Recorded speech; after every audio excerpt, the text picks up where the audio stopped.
Tren de la Vida Express. Viajamos a la más alta velocidad de un lugar a otro, recogiendo a muchos amigos y amigas que nos cuentan la vida en clave diferente. Acompáñanos por las rutas del corazón.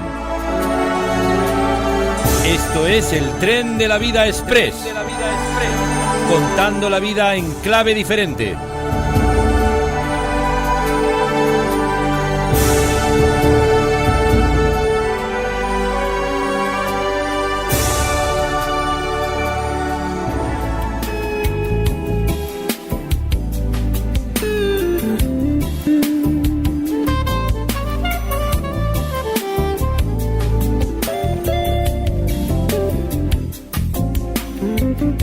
Pues señoras y señores, ya estamos en esta estación, cara a cara con...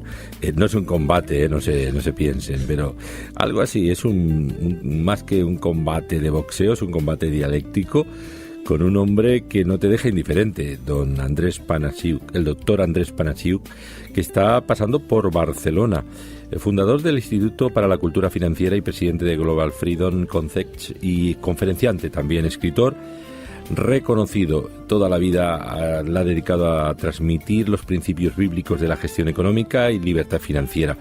Su último libro, que lo tenemos aquí, es Una esperanza y un futuro.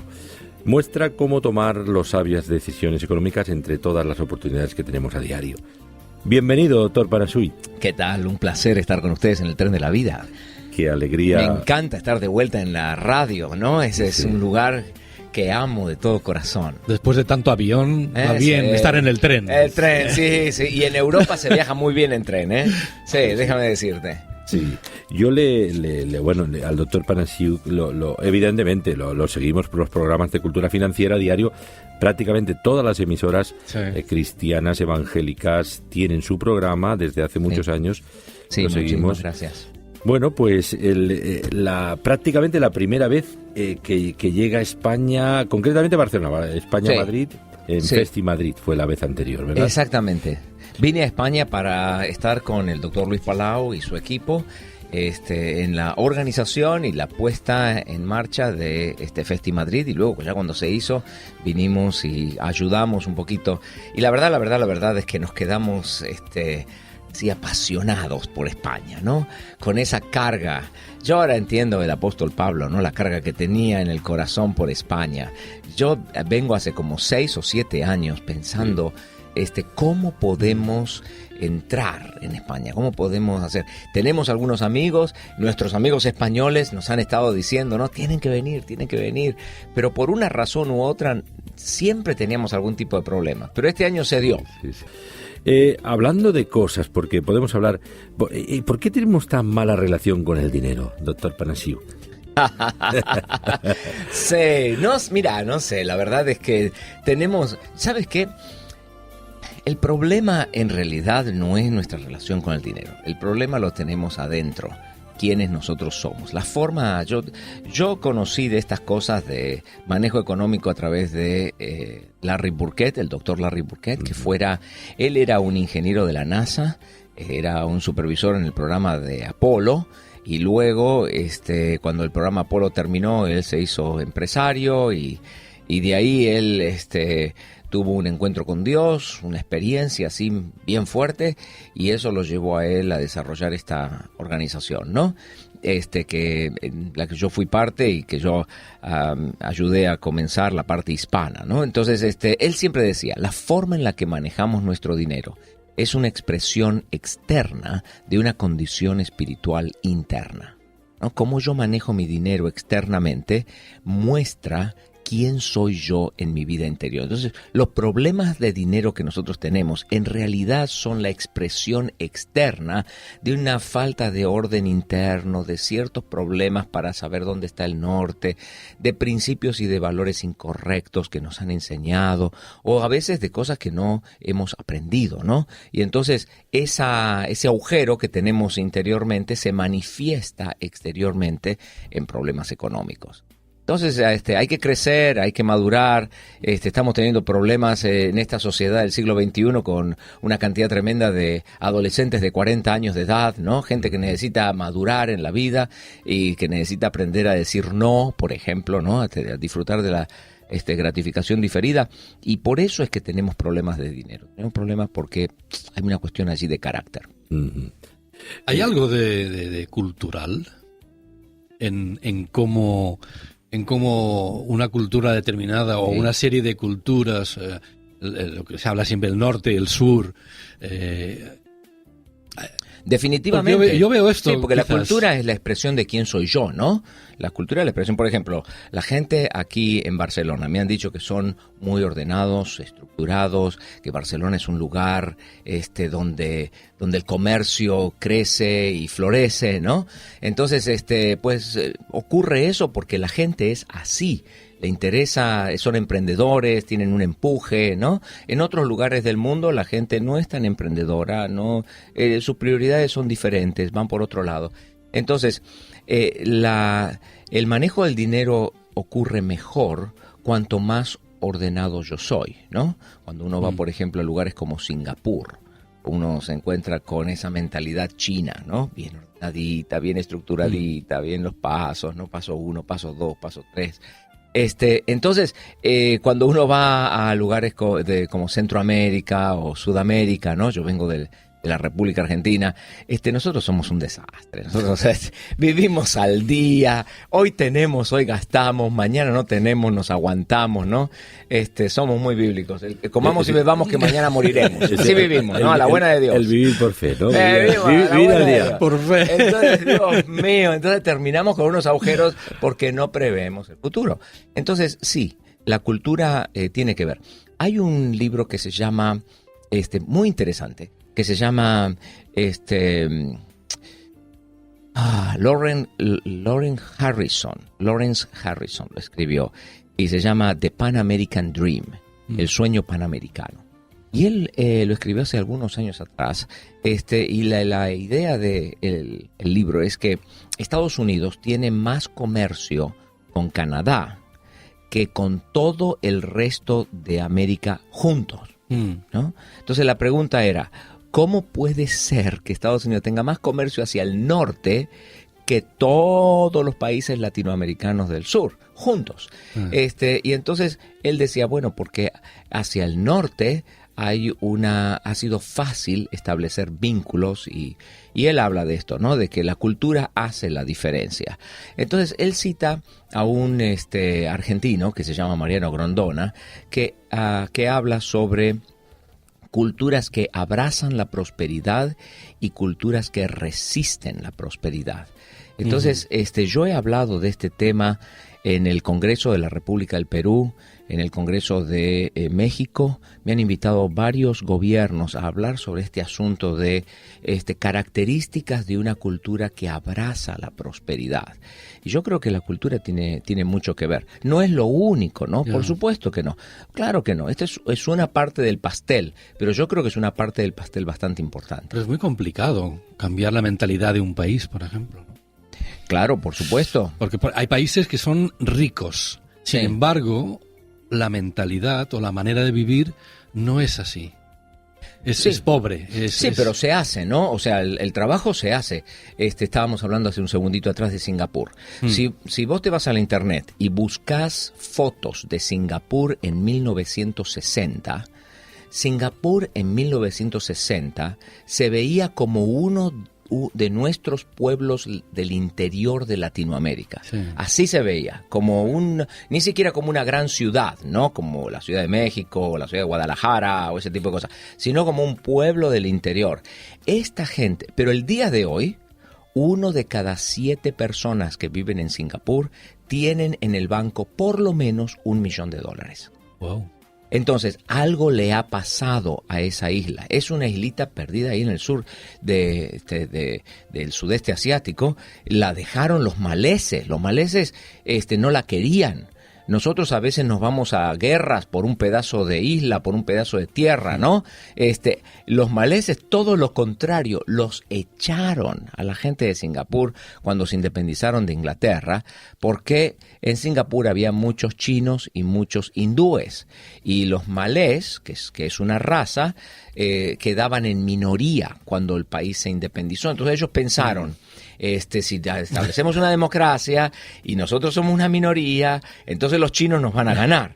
Entonces lo que hicieron, pensaron, bueno, si nos deshacemos de Singapur, ahora los malés somos mayoría. Entonces llamaron al representante del área de Singapur y le dijeron, mira, ¿sabes qué?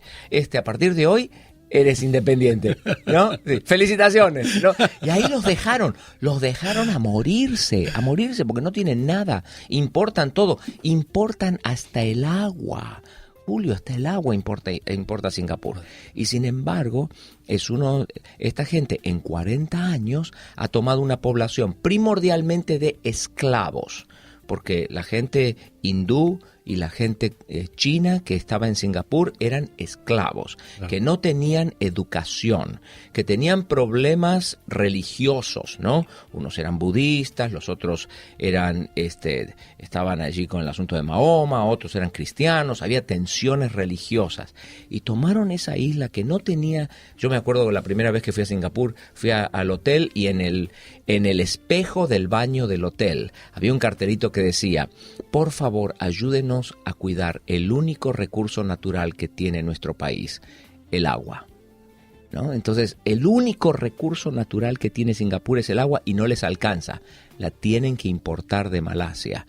Y esta gente, en 40 años, ha tomado un país extremadamente pobre, ni siquiera en desarrollo, y lo ha llevado al primer mundo. Entonces, las culturas se cambian, se moldean, a la gente se le enseña, y uno puede colocar a un país que está en vías de desarrollo o en la pobreza en el primer mundo. Sí se puede, lo que pasa es que hay que tener un compromiso como lo tenía esta gente, ¿no? Sin duda, sin duda. Para todos nuestros oyentes que se están incorporando ahora, estamos hablando con el doctor Andrés Panasiuk aquí en el Tren de la Vida esta mañana. Hemos de plantearnos quizá que los problemas económicos se convierten en problemas espirituales en muchos casos.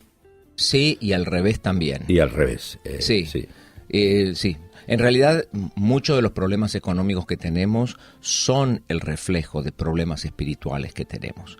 Son el reflejo de, por ejemplo, falta de paciencia. Mira que uno de los frutos del Espíritu Santo es la paciencia, ¿no? Amor, gozo, paz, paciencia. Entonces, muchas veces esta idea que tenemos de compro ahora y pago después, en vez de ahorro ahora y compro después, es una manifestación de falta de paciencia. Mi falta de paciencia para un cristiano que dice que tiene a Jesús en el corazón, un seguidor de Jesús, ¿no? Para un seguidor de Jesús, el tener este problema de que no puede ahorrar ahora y comprar después, no se aguanta, es un problema espiritual, es un problema de que falta la manifestación del poder del Espíritu Santo en su vida. No está en control.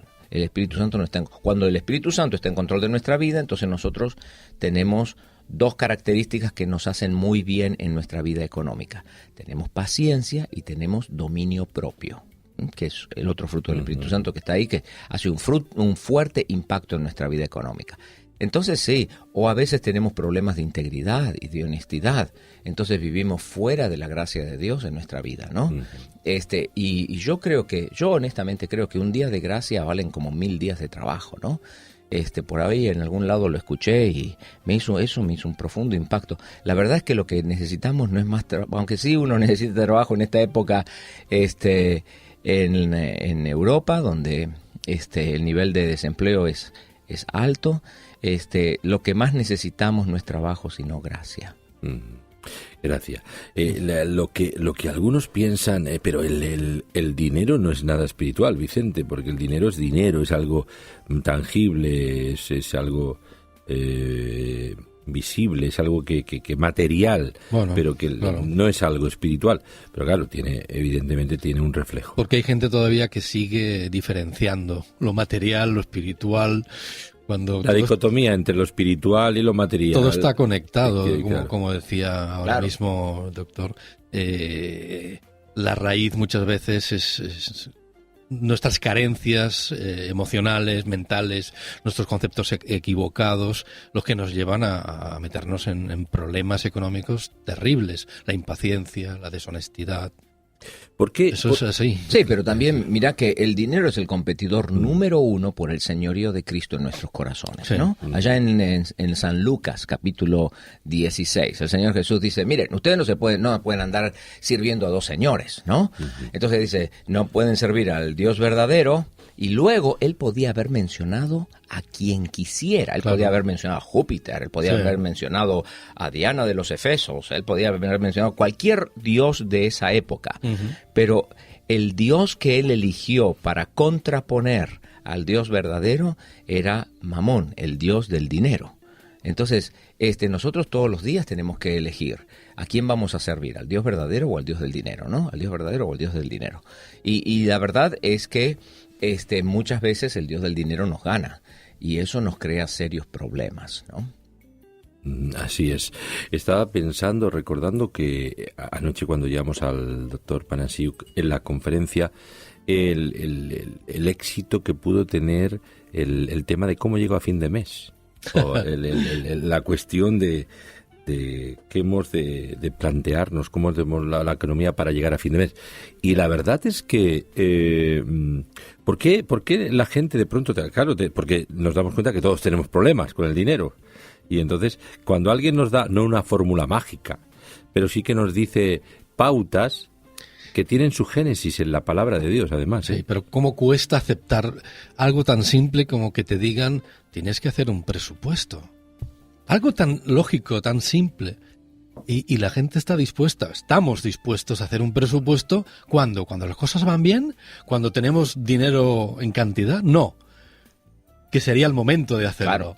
Sino empezar cuando las cosas empiezan a ir mal, cuando nos falta el dinero, cuando estamos atrapados en la tarjeta de crédito, con deudas. Entonces sí estamos dispuestos a hacer el presupuesto. Poco tarde. Nunca es tarde del todo, pero nunca es tarde cuando la dicha es buena, ¿no? Pero sí, habría que empezar antes. Y es cierto, ¿no? La verdad es que yo nunca esperé el éxito que ha tenido, cómo llegó a fin de mes, se ha convertido en un fenómeno, ¿no? Todavía nos sentamos de vez en cuando con la gente del Grupo Nelson, que es la casa publicadora, a pensar, ¿no? Pero creo que es por un lado el nombre, por otro lado el tipo de materiales que cubrimos en ese lugar. Pero tenemos que hacer cosas diferentes. Mira, Albert Einstein, ¿no? Albert Einstein decía, uno no puede resolver los problemas que tiene el día de hoy con el mismo tipo de paradigmas que te llevaron a tener esos problemas en primera instancia, ¿no? Pero si Albert Einstein hubiera sido latinoamericano, no sé mucho de los españoles, pero si él hubiera sido latino, él hubiera dicho, aunque la mona se vista de seda, mona se queda. No sé si esto es, se dice por acá o no. Esto es muy español. Más o menos, sí. Pues así es, ¿no? Entonces, uno para lo que tiene que hacer es cambiar ese animal por una bella joven de 18 años y entonces ponerle la seda. Es lo mismo, ¿no? Pero como Einstein era alemán, él le gustaba hablar de paradigmas y todo ese tipo de cosas. La cosa es que uno no puede continuar haciendo lo mismo y esperar resultados diferentes. Hay que empezar a hacer cosas distintas para tener resultados diferentes. Y tener un buen plan de control de gastos es básico, es el ABC, ¿no? Tenemos que empezar por ese lado. Todo el mundo tiene alguna manera en la que está controlando su dinero, porque si no estaríamos muertos, ¿no? El hecho que estamos vivos y caminamos y funcionamos, la mayoría de la gente los maneja de una manera disfuncional, pero todos tenemos algún método. Lo que tratamos de hacer el día de ayer es tratar de orientar a la gente para que tenga un mejor método, un método más eficiente, o tome el método que tiene en la cabeza y lo ponga en un pedazo de papel. Así la familia lo puede entender y todos pueden entender las reglas de juego, ¿no? Pero sí tenemos que hacer cosas diferentes. Andrés, no sé si nos podrías decir algunos paradigmas que la sociedad ha seguido durante muchos años y que realmente han sido causantes de graves problemas económicos en la familia. O sea, esas mentiras Sí. a las que llamamos verdades, Sí, claro. y porque han funcionado siempre, porque en mi casa Sí. se hacía así, mi Sí. madre lo hacía así, o mi cultura. Mira, vivo en México, ¿no? Y en México se dice, hombre, el que no tranza, no avanza, ¿no? Ese es un paradigma.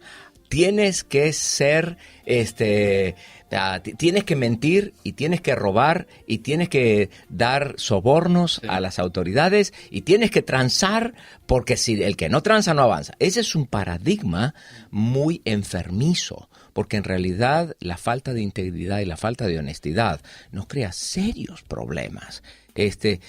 Además de que no trae la bendición y la gracia de Dios sobre nuestras vidas. La otra es, bueno, pues, ¿qué le hace una mancha más al tigre, no? Entonces, ya tenemos deudas, pero pongámosle un poco más, ¿no? La otra que escuché es, mira, la última la paga el diablo, ¿no? Entonces métete en deuda porque la última deuda, el último pago lo hace el diablo. De todas maneras nos vamos a ir al cielo, un día esto te mueres y ahí le dejas las deudas a que la pague el diablo.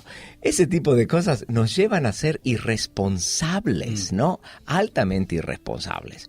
Entonces, tenemos que cambiar la forma de pensar. La otra es, compre ahora y pague después, ¿no? Si tú quieres ser pobre, pide prestado. Es la mejor manera de mantenerte pobre. Pide prestado, ¿no? Entonces, porque los intereses te van a comer la vida. Yo estaba sacando dinero, les contaba ayer, ¿no? Que estaba sacando dinero de un cajero automático en México y, creo que no lo hice ayer, se lo dije a otra gente. Entonces voy al cajero y me dicen, felicitaciones, porque usted es un excelente cliente de este banco, le vamos a otorgar un préstamo. Y yo dije, wow, 2 años viviendo en México y ahora me gané la lotería. Una condena.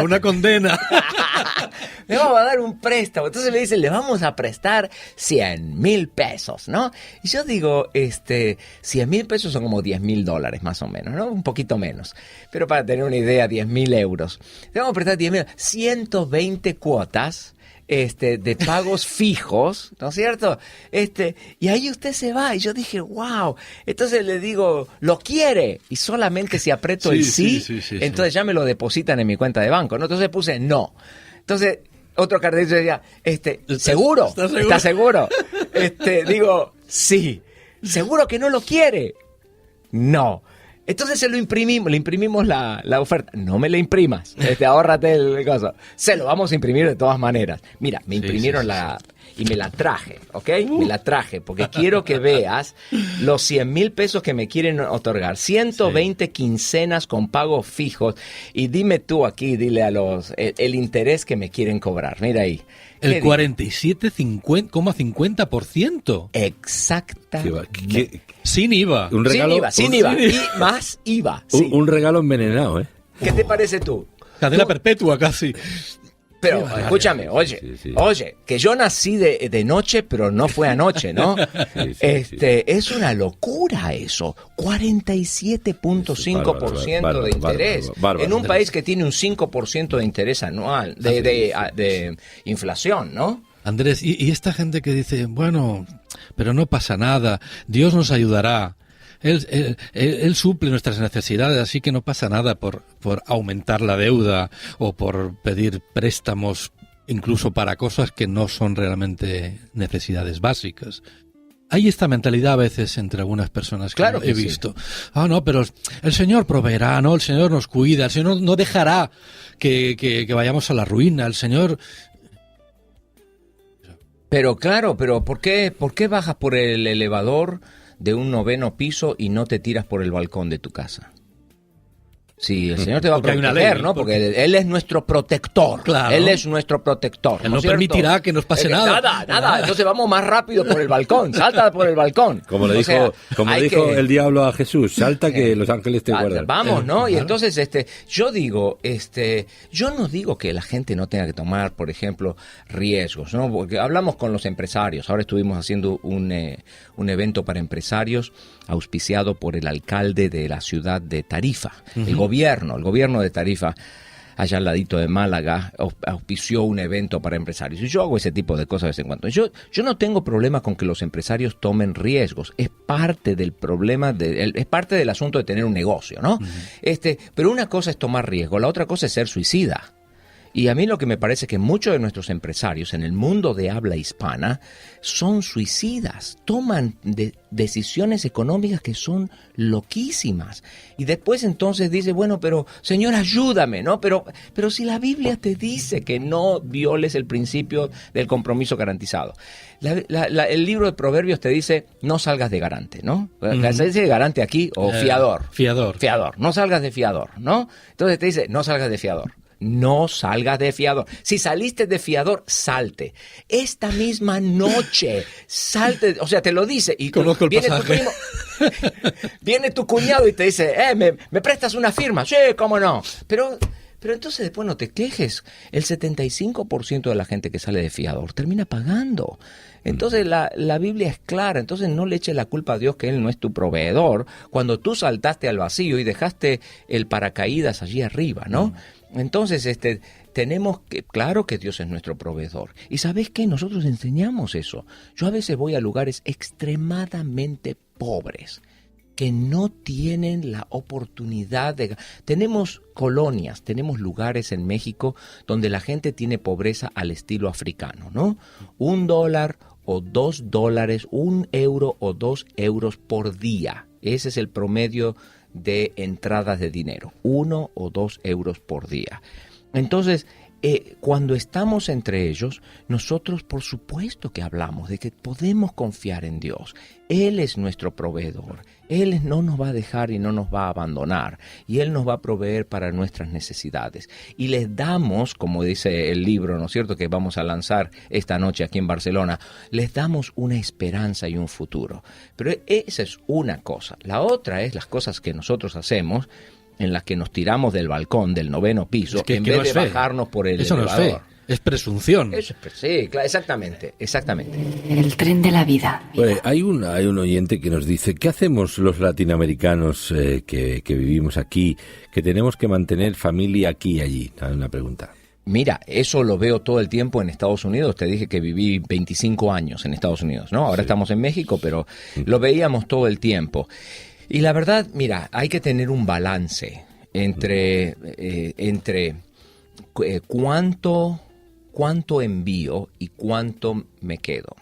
Yo estaba aconsejando a una joven, por ejemplo, que vivía en el área de Boston y tenía un montón de deudas y muchos problemas. Entonces yo le empecé a preguntar, ¿no? ¿Y sales a comer afuera? A ver, ¿cuánto estás saliendo?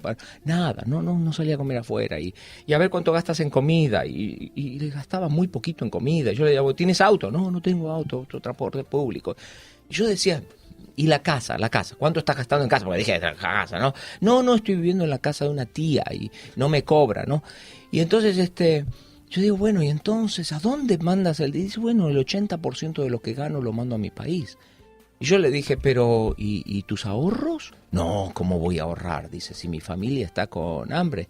Y yo le digo, pero mira, ¿hay alguien más que esté apoyando económicamente a tu familia? Dice, no, yo soy la única.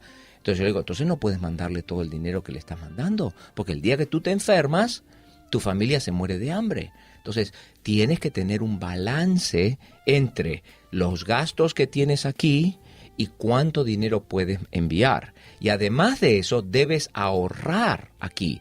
Porque si tú estás sosteniendo a tu mamá, ¿no? Hubo una época en que la Argentina, yo sé que a ustedes les parecería inconcebible, pero mi país pasó por una crisis una vez, hace como 10 años atrás, ¿no? No sé si se acuerdan. Y se quedó. Nunca salimos. ¿Te acuerdas del corralito, el famoso sí. o infame corralito? El famoso corralito atrapó todo el dinero de mis padres en el banco. en serio que no tenían un peso partido por la mitad, ¿no? Y entonces, si nosotros no hubiéramos salido al paso en Estados Unidos y hubiéramos puesto el dinero para sostener a mis padres, hubieran pasado momentos terribles, ¿no? Entonces, sí tenemos que ayudar a nuestros familiares y a nuestros parientes, pero tenemos que tener un balance y tenemos que entender de que a veces que nosotros no somos Dios. Nosotros no somos sus proveedores. Nosotros somos una herramienta en las manos de Dios para su provisión. Dios va a proveer a través de nosotros y también a través de otros. Cuando nosotros sacrificamos demasiado, mandando demasiado dinero a nuestras familias, entonces por un lado los ponemos en riesgo porque no estamos ahorrando.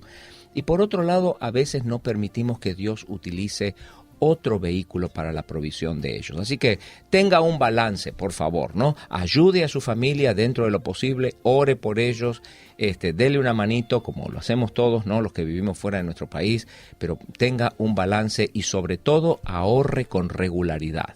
Y a veces hay que saber decir no.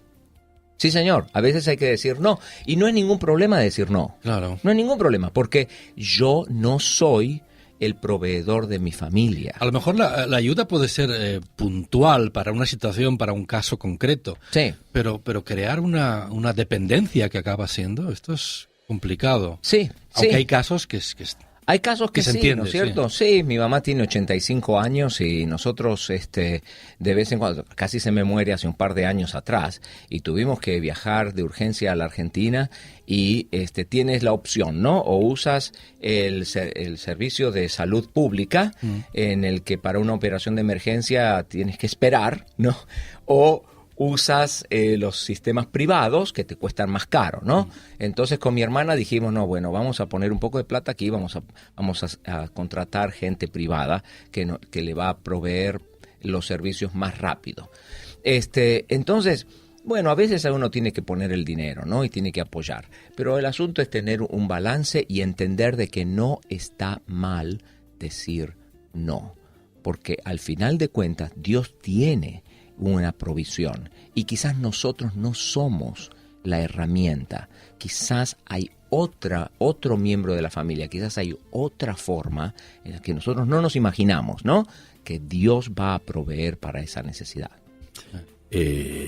Bueno, la verdad es que es interesante, ¿verdad, Vicente? Muy interesante. El tema, hay 1000 aspectos que podríamos abordar diferentes. El tema de las deudas, la gente que vive atrapada al yunque de las deudas, esto es terrorífico. Bueno, todos en la vida, no sé si todos, pero muchos. Recuerdo, yo tuve 2 negocios y en algunos años de mi vida y uno de ellos me fue desesperadamente mal y quedé muy endeudado.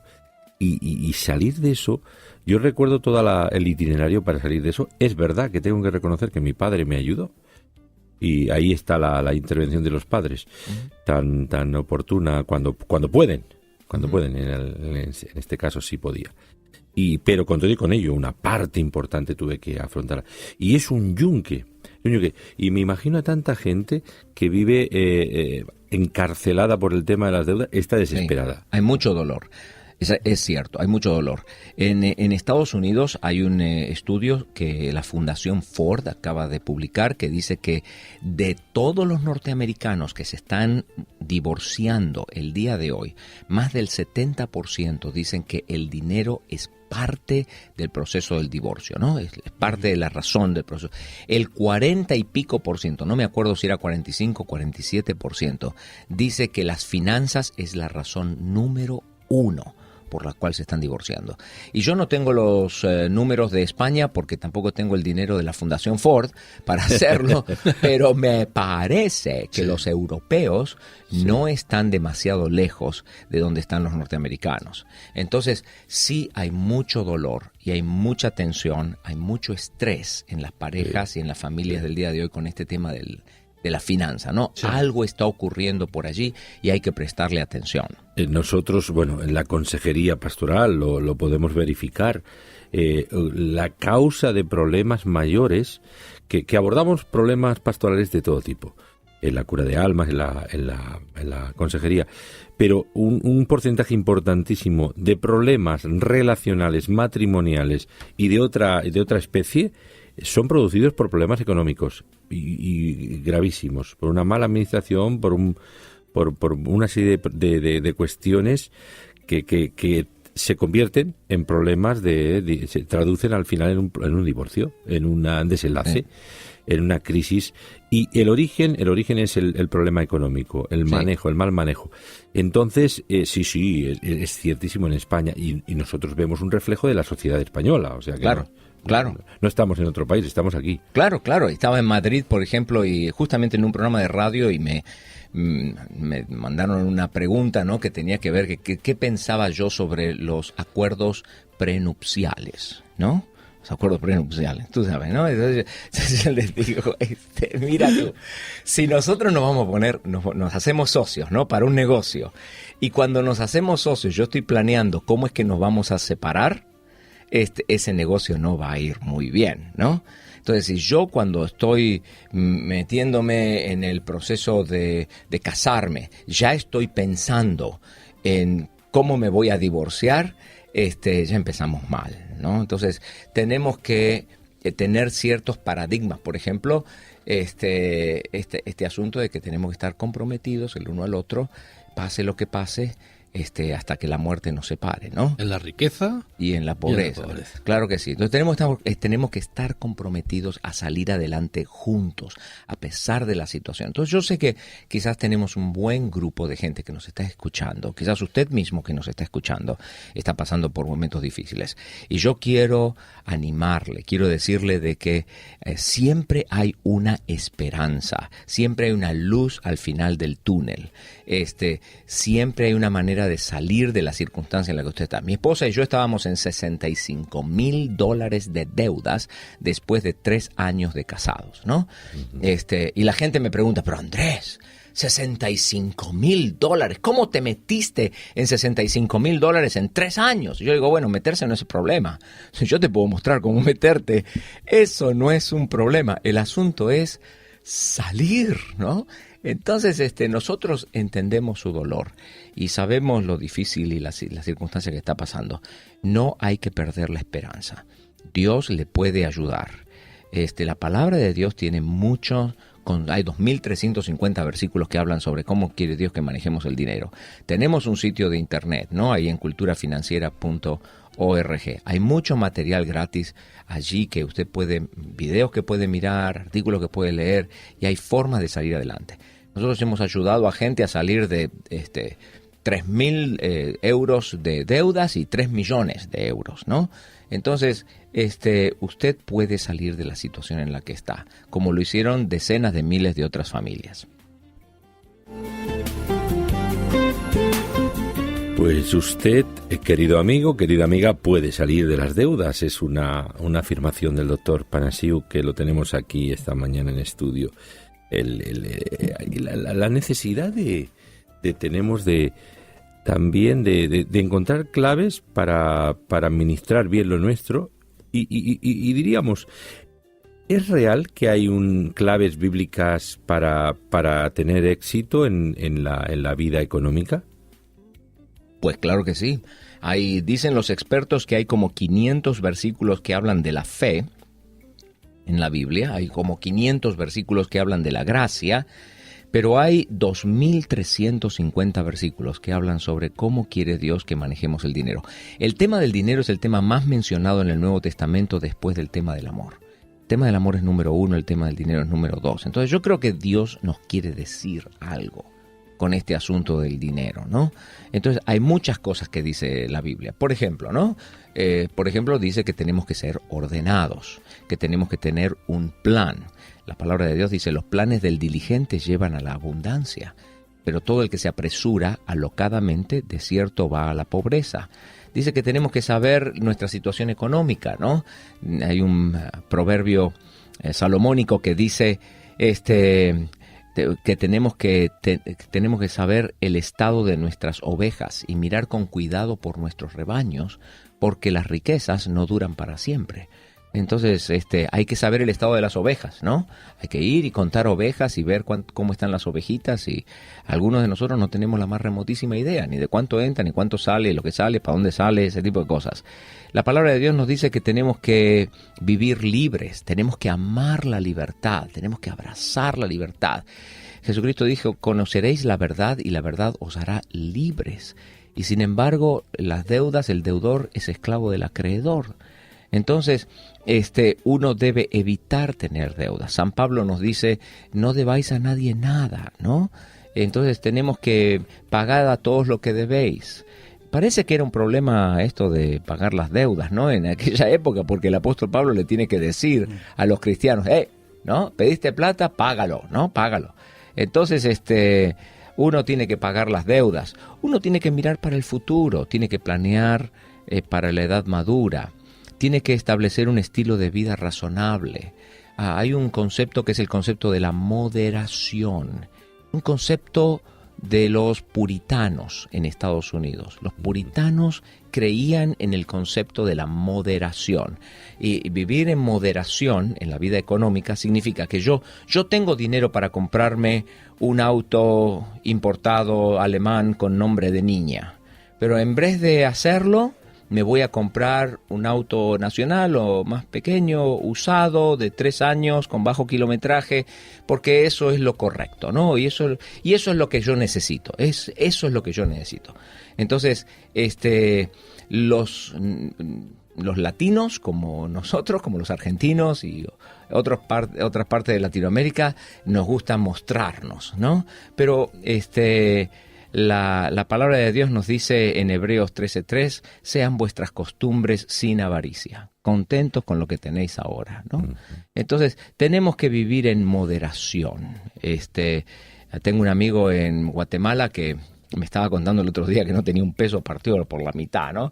Me decía, tengo tantos problemas económicos, pero hace algunos años atrás, él viajaba de su casa a su oficina en helicóptero. Entonces, sí, porque decía, me llego más rápido. Para no tener problemas de tráfico. De tráfico, exactamente. Exactamente para eso. Yo dije, mira, Dios mío, ¿no? Si cuando tenías la plata para el helicóptero, te la hubieras puesto en la bolsa de valores de Nueva York, ¿no? Hubieras invertido ese dinero del helicóptero, más el mantenimiento, más la gasolina y todo eso, y hubieras manejado tu carro, tu coche, hasta tu trabajo, el día de hoy no tendrías ese problema, ¿ves?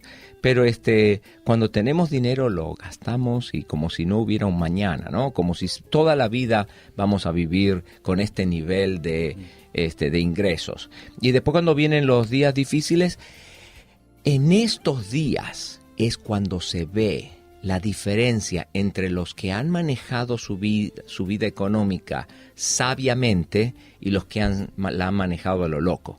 Porque antes del año 2008...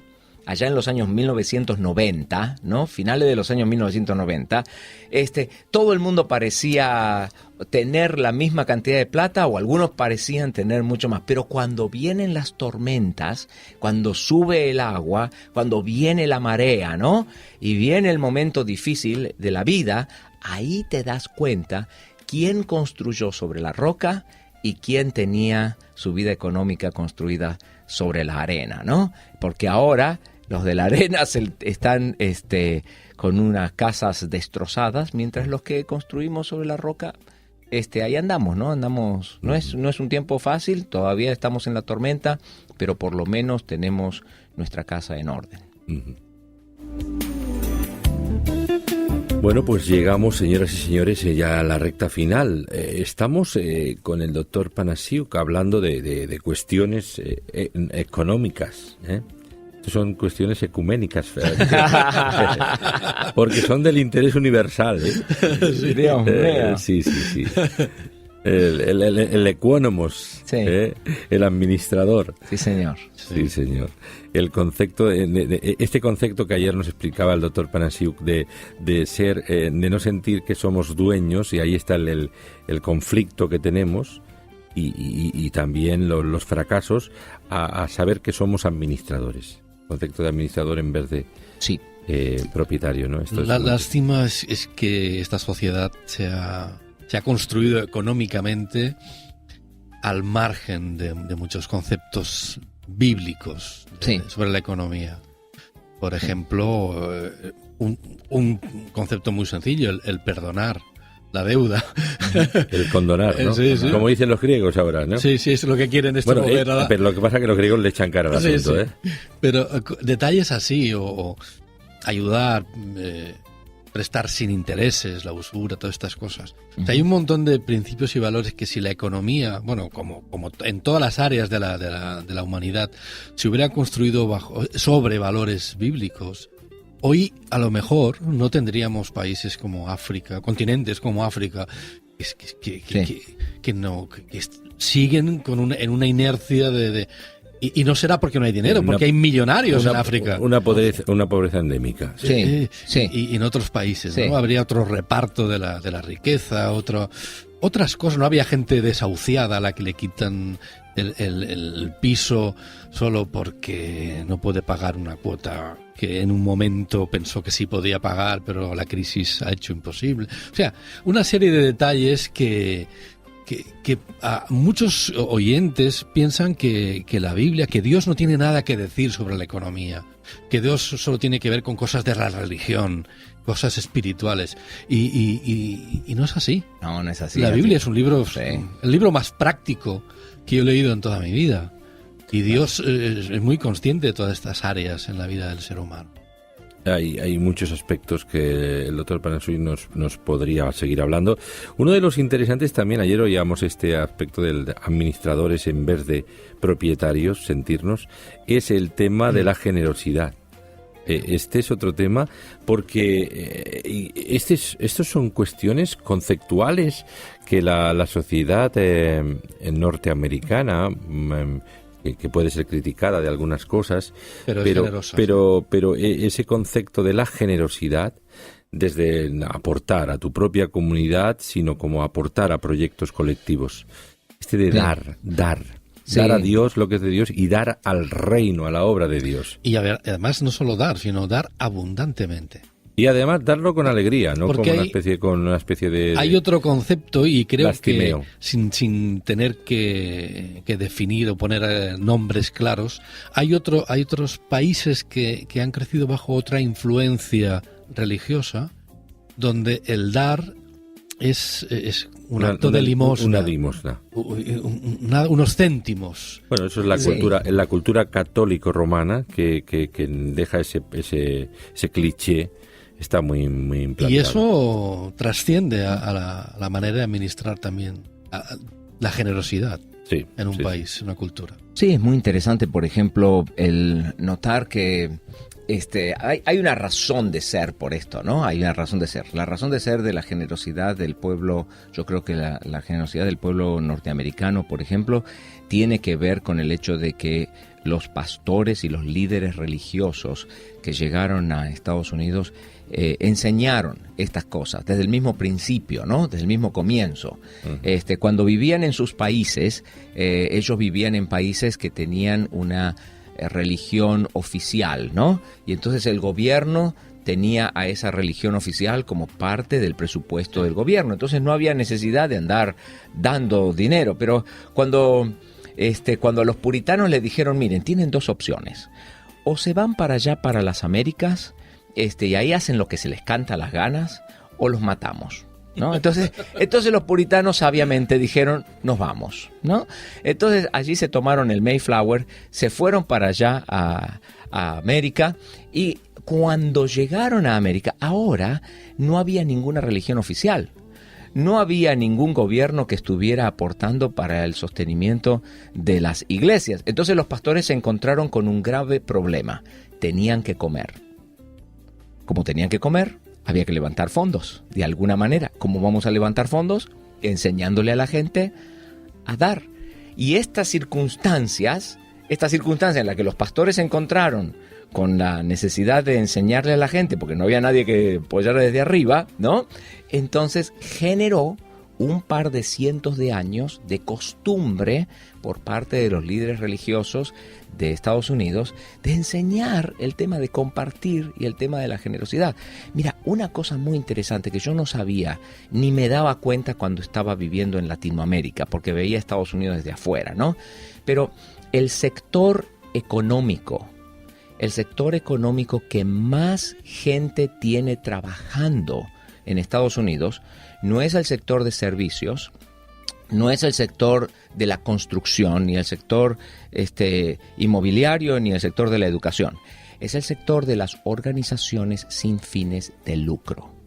Las organizaciones sin fines de lucro en Estados Unidos tienen la mayor cantidad de gente trabajando para ellas. No hay ningún otro sector de la economía norteamericana que tenga más gente trabajando. Eso te da una idea del tamaño. Entonces, vos tenés un capitalismo, ¿no es cierto? Tenés el capitalismo.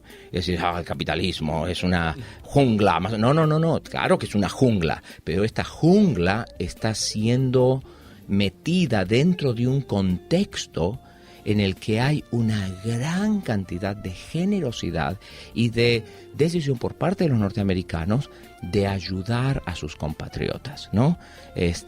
Fíjate, Bill Gates, ¿no? Se va a regalar casi toda su fortuna a este hombre, ¿no?